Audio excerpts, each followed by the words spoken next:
Hey guys, it's Nabel J. Lee with the BUZZCast at Buzzworthy Radio. I had the pleasure of speaking with Jeff Margolis. He is the author of the book that is set to be published next month, February 13th, Live in Five.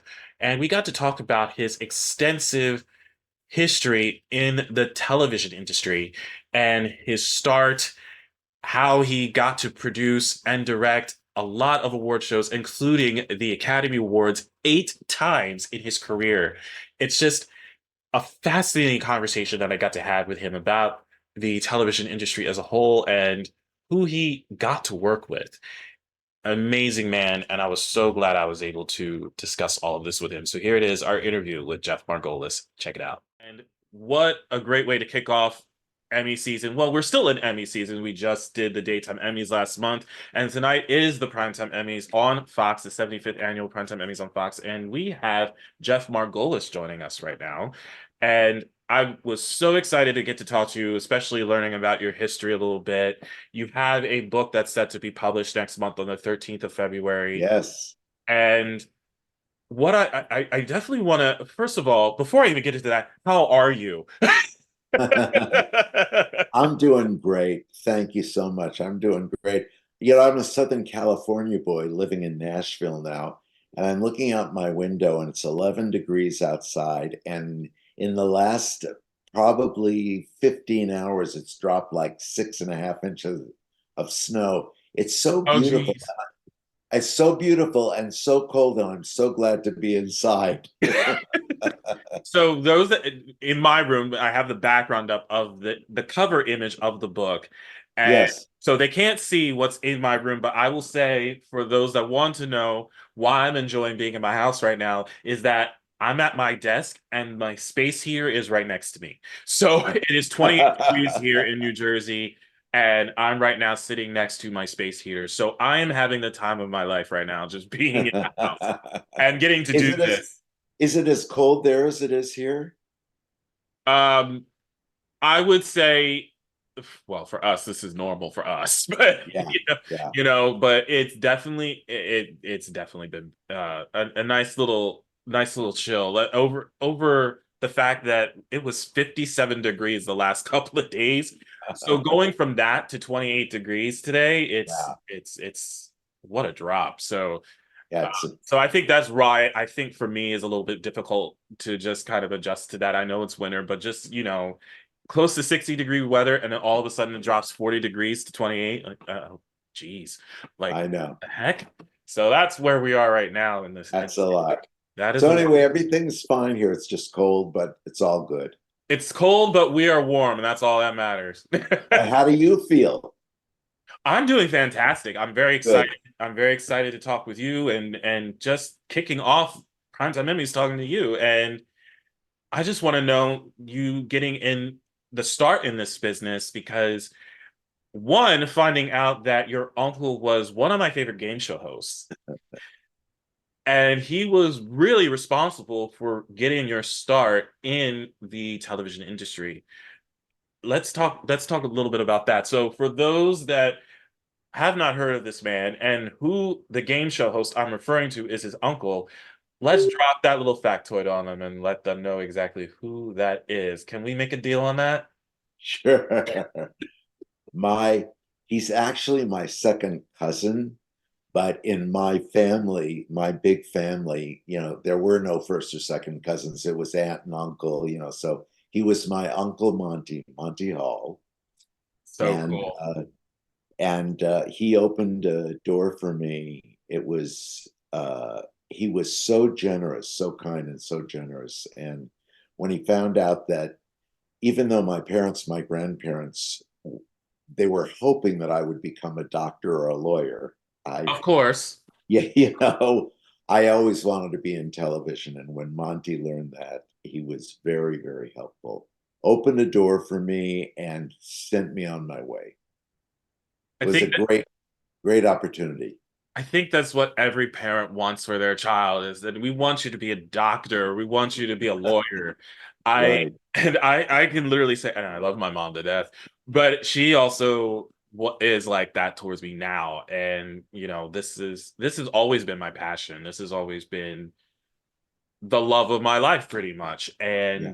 So it's interesting when those that want to be in this field and in this industry, which is also a very tough industry to be a part of, Absolutely.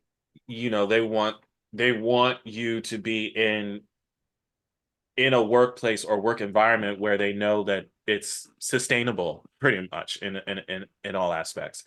Well, And my parents, my grandparents, like I said, wanted me to be a doctor, a lawyer. I graduated high school and I got accepted to USC as a pre-med student. And my first semester there, I thought, no, yeah.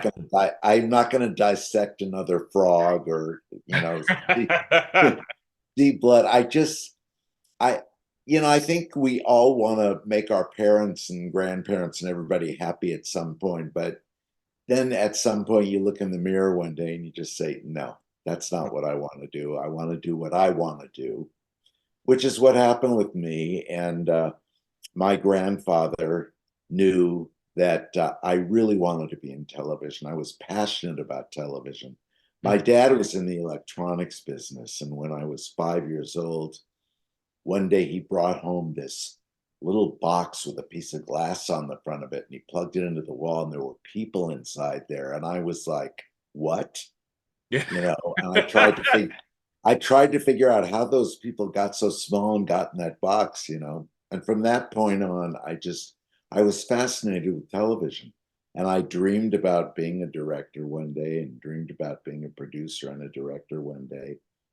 And I always wanted to, my passion was to hopefully one day direct the Academy Awards. And I made it, I got there. You did. I And you got did there. that 8 times. I did. I did. And it was great. I mean, I wrote this book with a wonderful lady. Her name is Lauren Stevens.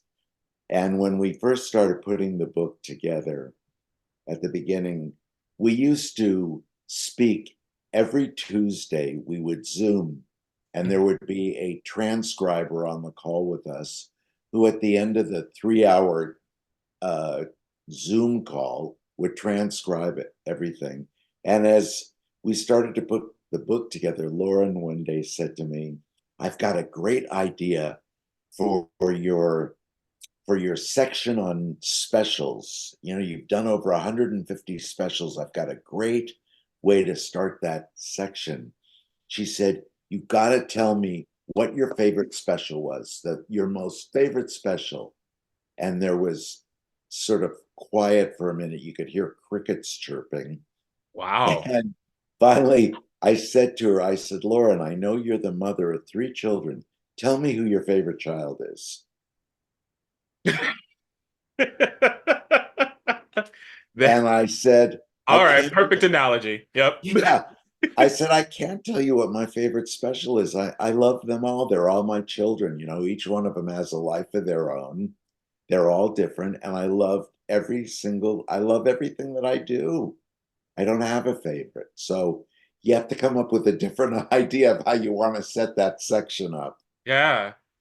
So anyway, uh, I just thought I'd share that story with you because I don't know, I've had so much good fortune. I've been so blessed being able to meet so many wonderful people and do so many incredible specials and series on the entertainment side. And I just really don't have a favorite anything.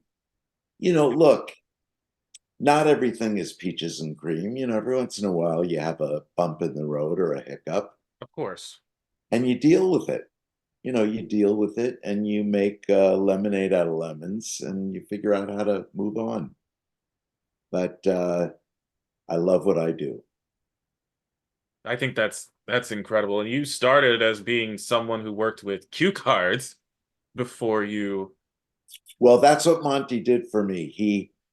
Usually when people start in the business, they start in the mailroom. You hear about people start in the mailroom or they start as an usher or a page, they're called. You let audiences into a studio and Mhm, mhm. take them out of a studio.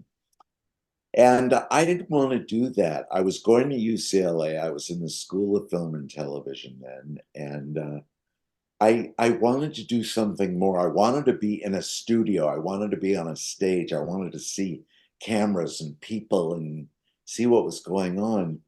And so Monty introduced me to the guy who owned the cue card company. And I was very fortunate that Monty introduced me to him, because what was he going to say to Monty? No. I You know. know? No, seriously. I mean, it makes you feel special. I mean, I wish everybody could get in that way. I just happen to be, fortunate enough to have that sort of nepotism, they call it, in. And so I started doing cue cards, and from there I moved on to being an assistant director, and then started directing, and then opened up my own production company. And so Monty opened the door for me with cue cards. And doing cue cards, you get to meet every piece of talent you're holding cards for. You get to meet Okay. all the cameramen you're standing next to, and all the stage managers that are putting everything together. So you really get to sort of meet everybody, see what's going on, see how everybody does what they do. And it's a great learning tool. I loved going to UCLA. I loved the courses that were offered to me, but there's nothing like being there, being in it. Actually hands-on doing it. It's hands-on. You can't learn from a professor or a book what you can learn being hands-on. So it was such a great opportunity. And doing cue cards gave me the opportunity. One of the first, well, of course, the first show I did was Let's Make a Deal. And then I moved on to the Smothers Brothers Comedy Hour. I don't even know if you know what that is. I mean, I do you know? do. Okay.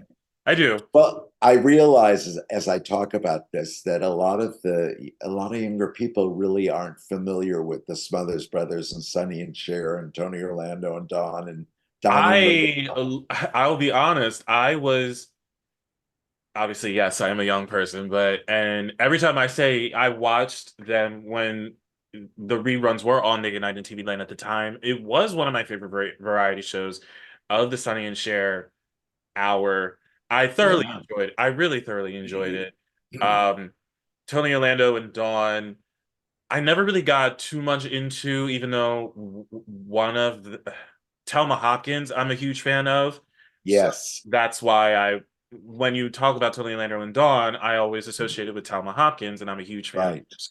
So there are some remnants of that kind of history that even though as a young person, I still was fortunate enough to have witnessed, because a lot of these shows are not on in syndication anymore, in reruns anymore. Yeah. They're off, and I had the pleasure of being able to watch those shows and grew up with those shows, and they hold a very big place in my heart. And Well, you were able to see sort of the real beginning of variety television as we still know it today.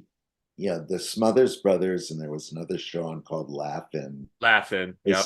Yeah, they sort of changed the face of television in the late 60s, early 70s. And so you having an opportunity to watch the Smothers Brothers and Sonny and Cher, and you really got to see how variety television was being, television was still in its infancy at that time. And so we Sure. were all growing together.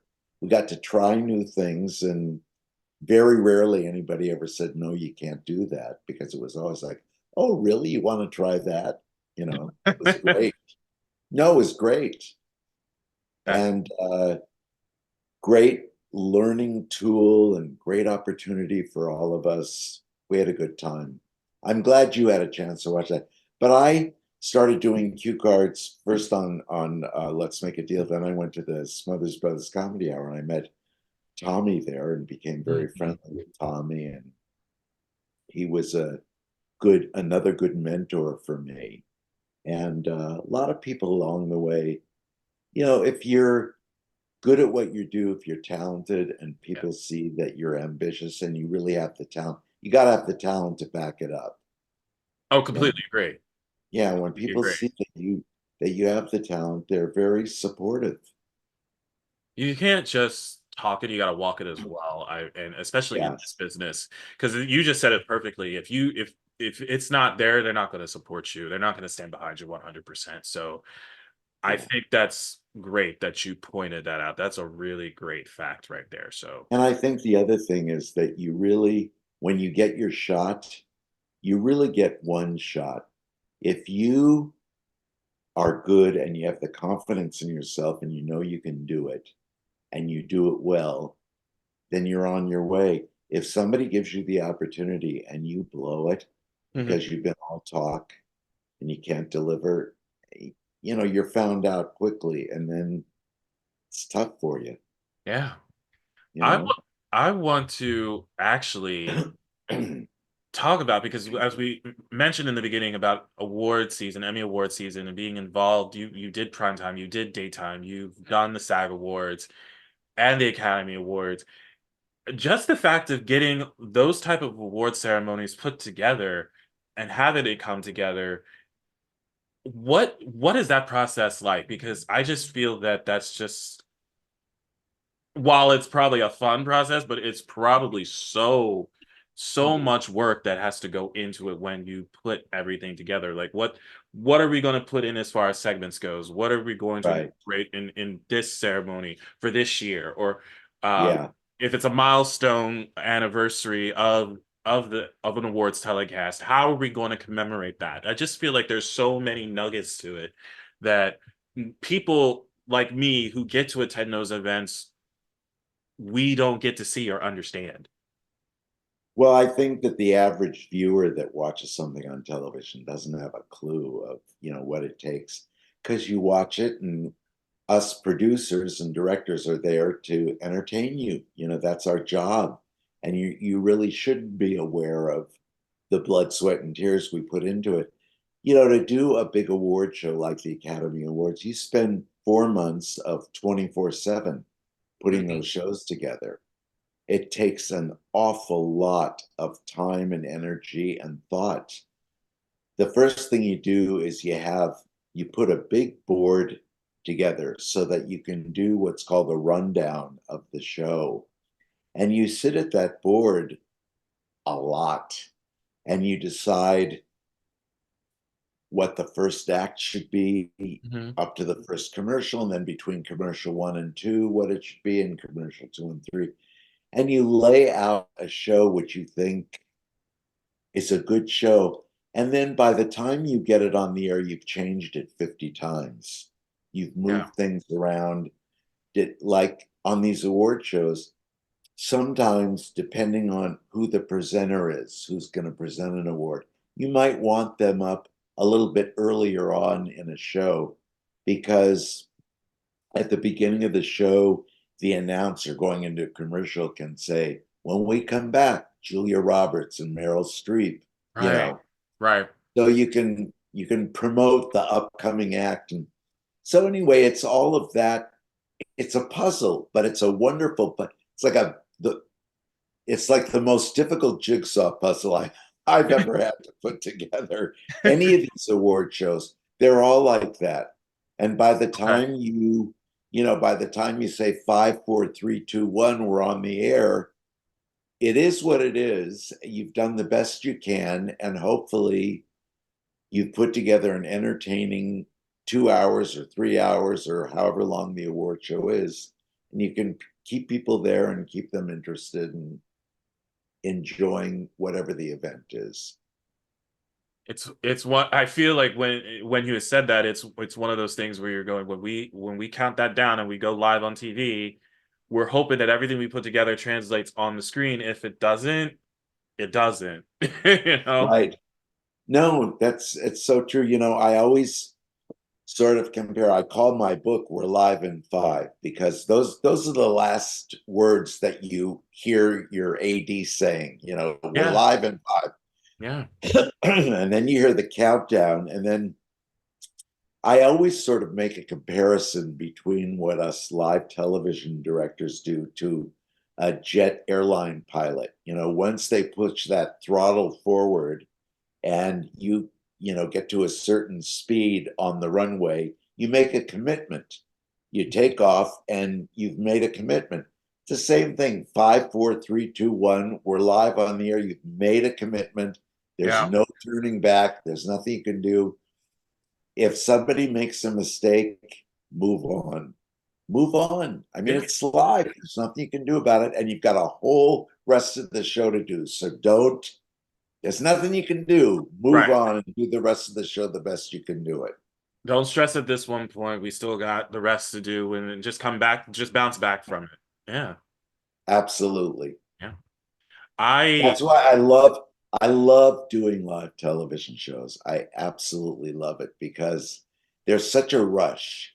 That There's is such a though. rush. I agree. And when I'm watching, when I get to watch these award shows and just seeing if something isn't working, you'll see some people trying to make something work, or they'll improvise something to make it work. And sometimes it, as you just said, sometimes it falls flat, but other times it actually works well with that segment.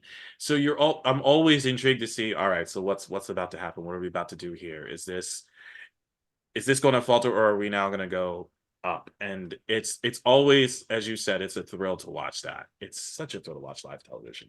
I Yeah, and there's I so enjoy many it. things. Yeah, there's so many things on a live show you just can't. Yeah, like the network always wants you, if you're doing a 3 hour live show, they'd love for you to get off the air in 3 hours. Yeah, And and that never and happens. well, we try as hard as we can, but you cannot. You ask the winners to keep their acceptance speeches to 45 seconds. That's where you start. Hmm. And you hope that they respect you and understand what you're trying to do, and that they're not the only people on the show who need time. Right. And so you hope, but usually acceptance speeches go longer than 45 seconds. And sometimes they go a little bit too long. And even And though the music is there trying to be ushering them out, they'll still talk over the music and still won't get off the stage. right. Obviously we've seen that happen multiple times, and I will admit I'm one of those that kind of crack up that they know the music is playing and they're not leaving, and they're still talking, and they acknowledge that they hear it and they're still not leaving. I I think know. I think that's hilarious to me, and I'm just going, I'm not mad at it, but to your point, I get it that there are other people who also need that time too, and because of that, they're not getting that time because of Yeah. previous talent. So it Yeah, makes I remember one of my favorite things is, conductors conduct with a wand, like a uh-huh. stick. Hmm. And I remember Julia Roberts doing her acceptance speech. The music started to play because she was really talking too long. And she looked over at the conductor and said, "Mr. Stickman, put your stick down. I'm not done." She said, "I might never get up here again, so I've got a lot to say." And you know, there's nothing you can do. I mean, there's nothing you can do at that point in time. But then you have to figure out how to sort of try and get the show back on track, Yeah, I think that's the back on difficult part. time, because you still, as the producer and the director, or the director, you kind of made a commitment to the network that you'll do everything you can to the best of your ability to get the show off the air on time. Yeah, it's And very there are a lot of people so that are difficult. there are a lot of people that are relying on you to do just that. Yeah. So It's insane. It's so difficult, but I know, and even I sit here and go like, I know they're trying, and I know they have that, it but it's so hard. But it's just, as you just said, sometimes it is what it is for that. Um, is what it is. it's crazy, and some of the specials that you have done, and one of which I looked at, which I had no idea that you were part of, but I also kind of wondering how how was this special even done, or if I'm even asking it right. How could we have even done this? It was the Michael Jackson One Night Only special, and if I'm not mistaken, wasn't that a canceled concert? It was Michael Jackson, One Night Only, the show that never happened. Okay. Yeah. Yeah, that was such a wonderful experience, and such a horrible disappointment. I Oh, mean, I'm sure. all of us were really worried about Michael. That was our primary concern. You know, the day Right. before the show was supposed to go live on, it was an HBO special. It was a big, big deal. And Yeah, there was a lot of promotion for that. There was a a huge. lot of promotion for that. I've never seen promotion for any show like that. I mean, and I was 10 years old at the time, and even I saw so much of that being promoted. And I loved his music, so of course I was looking forward to it, but I saw it everywhere, everywhere. Well, I was in New York at the time because we were doing the show from the Beacon Theater Beacon Theater. Yep. in Mhm. New York. And so we spent 4 months in New York working on that show. We spent 4 months working day and day in, day out. Yeah. It was a very important show to Michael. It was something different than he had ever done before. You know, he was used to playing in 80,000, 100,000 seat arenas or whatever. And this was being done as a very intimate sort of get to know you. Michael was being, you know, when you go to see him in concert, you usually watch him on big screens, Right. unless you're really lucky and have a good seat in the first 10 rows, Of you course. know, otherwise Yeah. you want. And so this was a show that was for the people in the theater was going to be a very intimate experience. And for the people at home, you were really going to get to see and touch and feel and know Michael Jackson. Anyway, we worked very hard on it for 4 months. The day before the show, he was so worn out and so exhausted. But he was working so hard. He just collapsed. His body just said, nope, you know, you haven't fed me properly. You haven't given me enough sleep. Nope. And he collapsed on the stage. And I must say, the New York City Fire Department, police department, I mean, less than 5 minutes, they were there and they had him in a gurney and, you know, they were rolling him out onto an ambulance. And it was scary, but Of it was course. amazing to see. It was amazing to see. And they took him to the hospital, and his doctor flew in from Los Angeles immediately. And, you know, later that day, I got the word from the executives at HBO and Michael's management team that he was out for the count.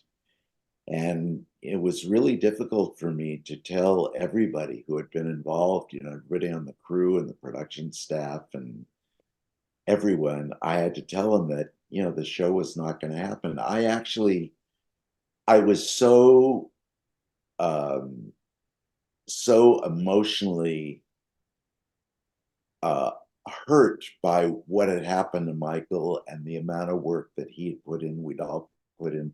I actually started to cry when I was Oh, telling everybody that it wasn't going to happen. That's how much we had all worked on it and wanted it all to be so good for him. It was such an important special. It was quite an experience. It's I had a really interesting time writing about it in the book because reliving it, you know, remembering everything mhm. was wonderful but sad. Sure. You know what I'm saying? Yeah. No, I get Anyway, that. read the couple chapters in the book, and then you'll learn everything about what happened. Oh, I can't wait to read it. And that's a perfect, and it's just a perfect segue into the fact I want to talk about the book because you have a foreword from Billy Crystal, who I can't say much about Billy Crystal except he is just a genius. And Yes. I, I just, I'm so I want to use the word impressed, but I feel like it's not the best word to use because I feel like I could say something better than that. But I feel like I was just so enamored. Oh, there we go. We'll use that one. I think that's better. Enamored. There Okay. it is. With Yeah. uh, people who have put blurbs in the book for me, it seems like you have quite a nice roster of people that have nothing but really wonderful things to say about you, who I absolutely adore and idolize. And having a forward for Billy Crystal is amazing. And just how did the book itself come about? What made you want to decide to sit down and write about your experiences And I'm just, my selfish need, wanted to know, how did you get Billy Crystal to do the foreword and Whoopi Goldberg to be a part of the book? Well, let me tell you, first of all, Billy is not only a genius, but he's a really nice man. He's a really, really nice man. I had worked with him before we did the Oscars together. I'd worked with him Okay. numerous times. So when we got a chance to do the Oscars together, it was a wonderful working experience for both of us. And when I decided to do the book, I'll tell you how I decided to do the book. Years ago, it was about my fourth year into doing the Academy Awards. I was having dinner with my folks one night. My dad said, "You know, Jeff, you've had such great experiences with so many wonderful people. You've done so many terrific series and specials, and you should write a book." And I'd never thought about it. I was so busy in television, producing and directing shows. I mean, I never thought about writing a book. And I said to my dad, "That's a good idea, Pops, one of these days." And, sort of. And a couple of years ago, my dad passed away, and he left me, which I never knew he did, but he left me 5 pages, legal pages, the yellow lined legal pads of paper. Yep. He had written double-sided on both sides of paper.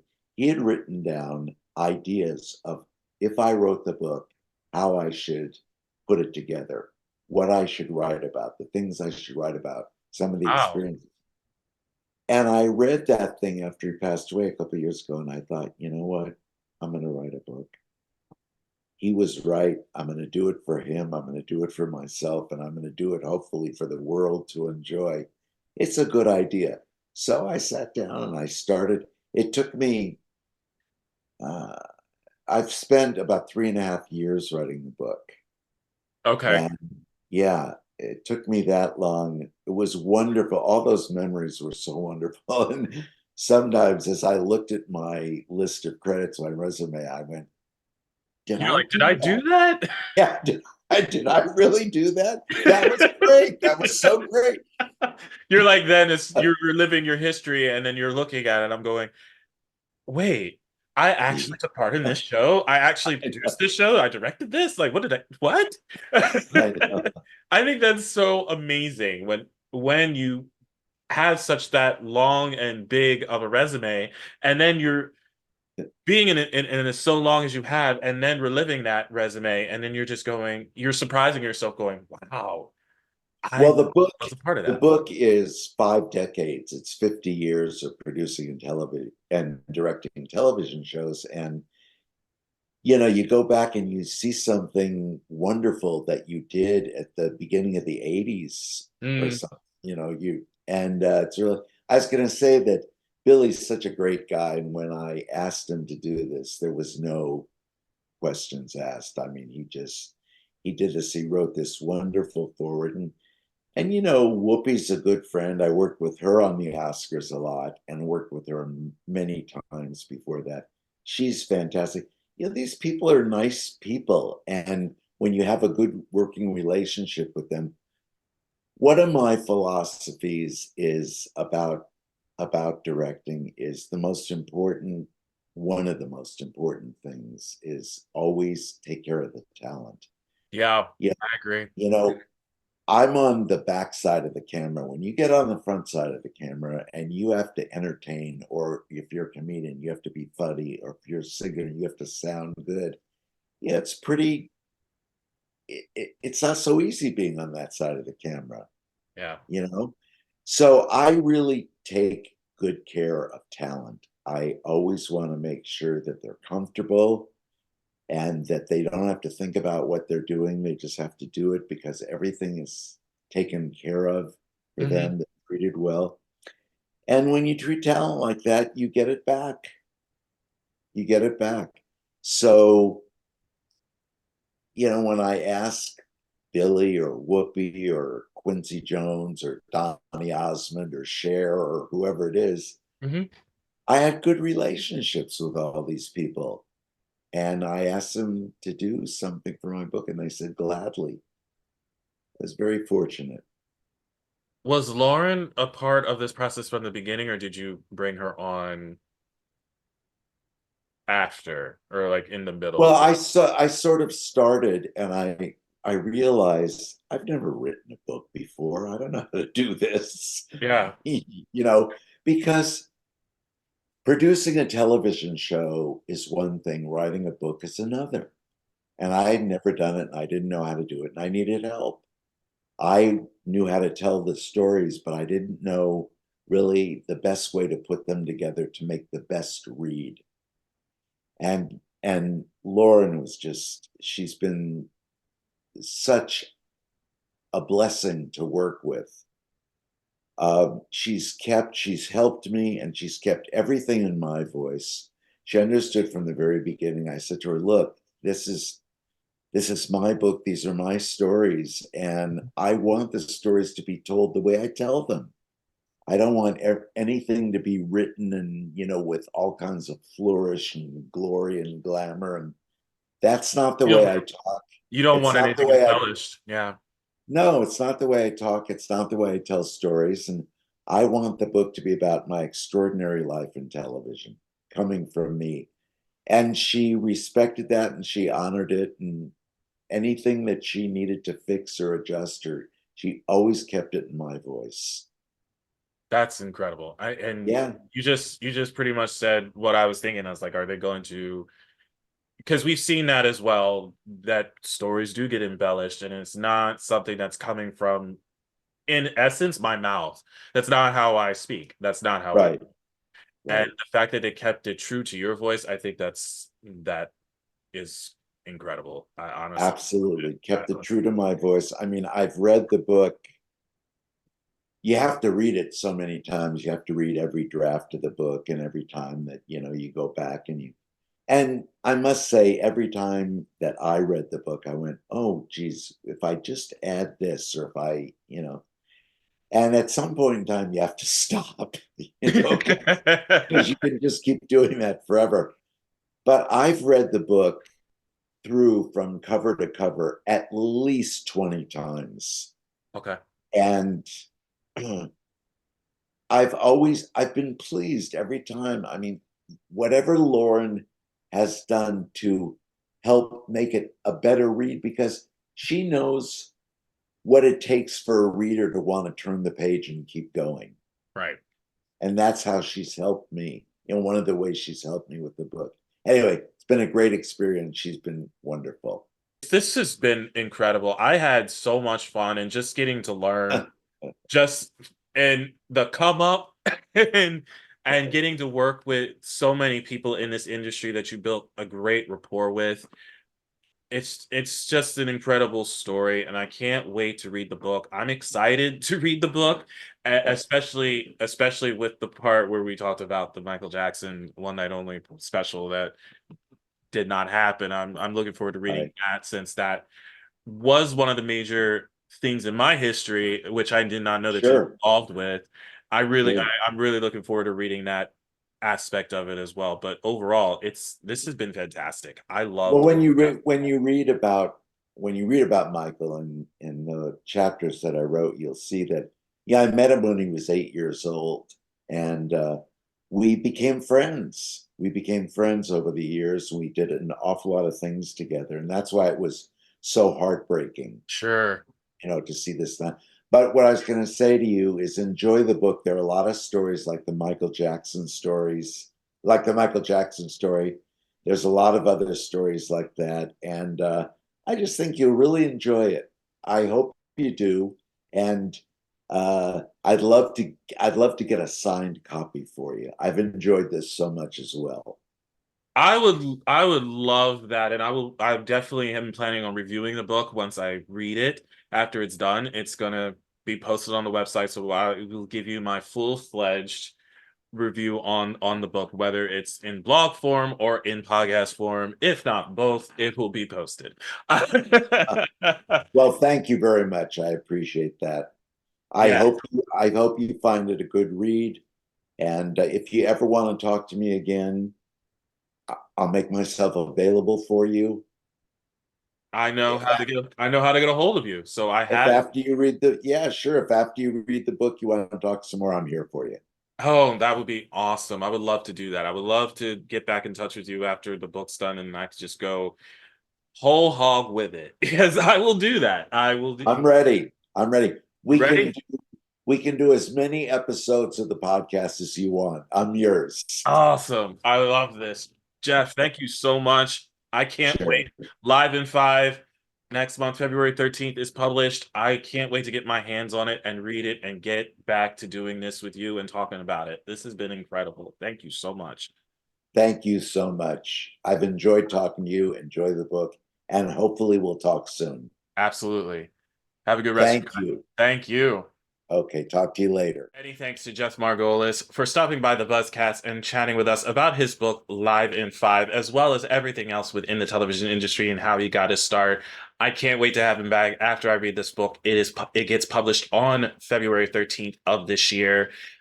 Like I said, I can't wait to read it, and it's going to be one of those ones I'm probably not going to be able to put down. So I can't wait to have him back to talk about it. But in the meantime, you'll be able to check out some of our past shows at buzzworthyradiocast.com. You can also log on to our Facebook page with the same name of our show, Buzzworthy Radio.